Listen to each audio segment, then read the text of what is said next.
Assalamualaikum warahmatullahi wabarakatuh. Kali ini penulis ingin membahas soal perbedaan antara oli luar negeri dengan oli yang di Indonesia. Jadi ada bro ya yang berpendapat bahwa oli merek luar yang di Indonesia itu kualitasnya sama dengan oli luar yang dijual di luar. Jadi ada ya kesan seperti itu, dan ini salah karena ya pabrikan itu mungkin yang lain ya banyak yang tahu juga, pabrikan itu pabrik oli itu punya cabang-cabang. Jadi untuk menekan cost, untuk meningkatkan keuntungan, mereka itu seringnya memilih untuk memproduksi oli di negara tempat pemasarannya. Seringnya seperti itu. Atau kalau tidak di negaranya langsung, di negara tetangganya lah. Yang penting nggak jauh-jauh amat. Jadi misal ingin jual di Indonesia, ya dia bisa buat pabrik di Indonesia, bisa minta bantuan pabrik Indonesia, bukan minta bantuan, kerja sama dengan pabrik Indonesia, atau di pabrik negara tetangga seperti di Malaysia, Singapura, Thailand, Vietnam, atau ASEAN lah ya.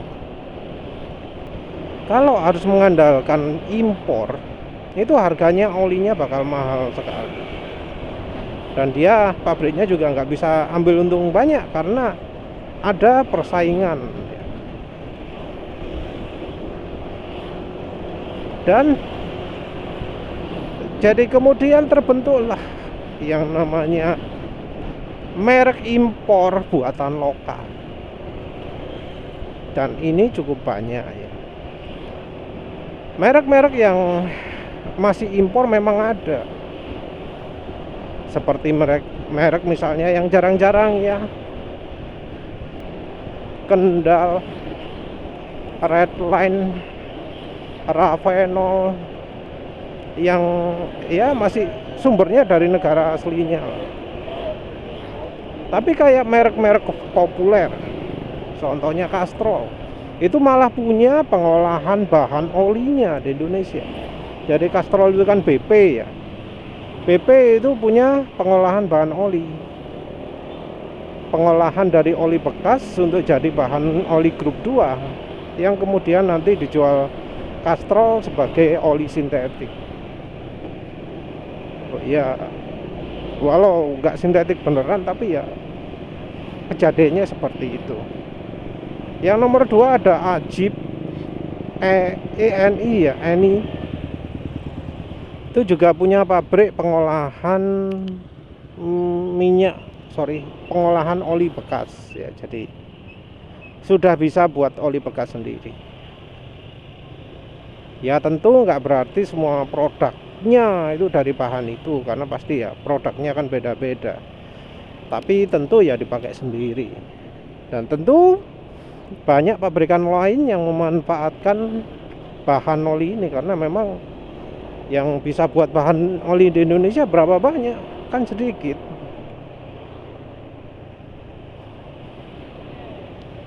Nah, perbedaan-perbedaan ini sebenarnya bisa loh kita telusuri, bisa kita cari infonya. Gimana caranya? Ya tinggal lihat made in mana oli tersebut.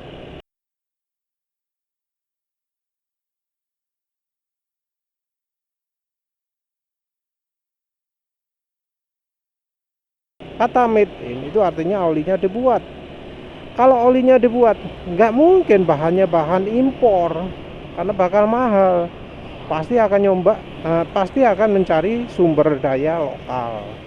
Bahan olinya bahan oli lokal, aditifnya kalau bisa lokal. Kalau minim dari bahan oli lah beda, karena bahan oli itu yang paling besar. Kalau impor pasti ya nggak mungkin lah, mahal ya.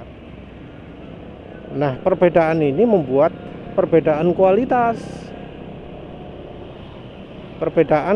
olinya, perbedaan dari bahannya terutama ya.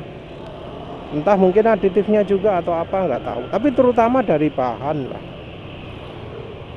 Jadi walau aditifnya sama, kalau bahan olinya beda, ya tentu kemampuan oli beda. Karena ya mayoritas yang ada di oli itu dari bahannya. 80% lebih dari yang ada di oli itu bahan olinya, bahan dasar olinya, base oilnya. Nah, makanya jadi ada berita-berita penurunan kualitas. Penurunan ketika ya olinya asalnya buatan misalnya Perancis jadi buatan Vietnam, buatan Amerika jadi buatan Jakarta. Jadi wajar terjadi penurunan kualitas seperti itu karena memang ya bahannya beda, pasti beda. Apalagi ketika pabriknya berusaha mencari untung. Ketika bahannya kualitasnya sudah turun, harga nggak diturunkan, kan biasa kayak gitu ya. Harga dibuat tetap walau bungkusnya jadi memprihatinkan ya. Sebelumnya bisa ditarik keluar tutupnya, sekarang jadi bahkan logo hologramnya hilang, barcode scannernya hilang, kayak gitu kan ada, tau ya. Karena memang yang pabrik lokalnya masih nggak mampu membuat kemasan yang setingkat yang Eropa misalnya, kan ada seperti itu. Oli ya malup, ya jangan disamakan lah dengan olinya yang di Jepang. Beda ya tentu beda lah kualitasnya. Untuk negara sendiri ya nggak mungkin disamakan dengan negara orang toh. Orang Jepangnya ya mikir gitu juga kan. Konsekuensinya apa sih? Kalau misalnya ya oli itu pabriknya beda untuk negara yang berbeda, konsekuensinya adalah kita nggak bisa menggunakan acuan uji yang dilakukan oleh orang di negara lain. Jadi misalnya orangnya nguji misal motul versus liquid moly gitu ya,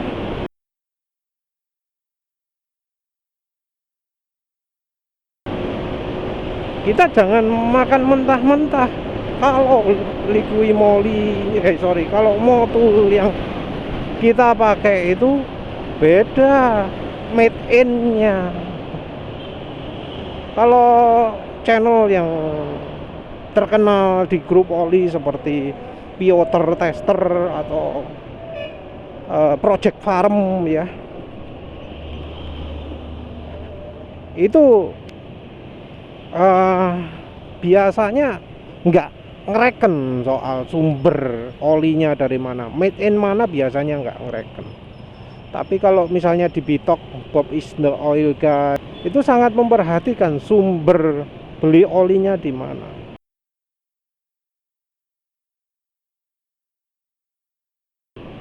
Karena ya sudah terbukti ya, oli merek sama, tipe sama, tapi pabriknya beda, itu kualitasnya beda.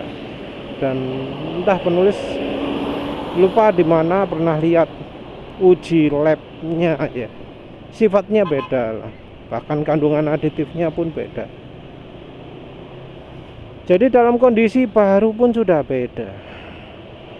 Jadi kita nggak bisa menilai oli buatan lokal kita itu dengan menggunakan acuan buatan luar, nggak bisa.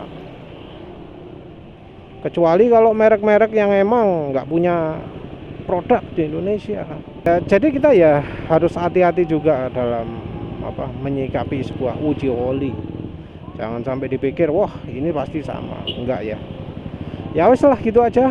Terima kasih udah menonton. Assalamualaikum warahmatullahi wabarakatuh.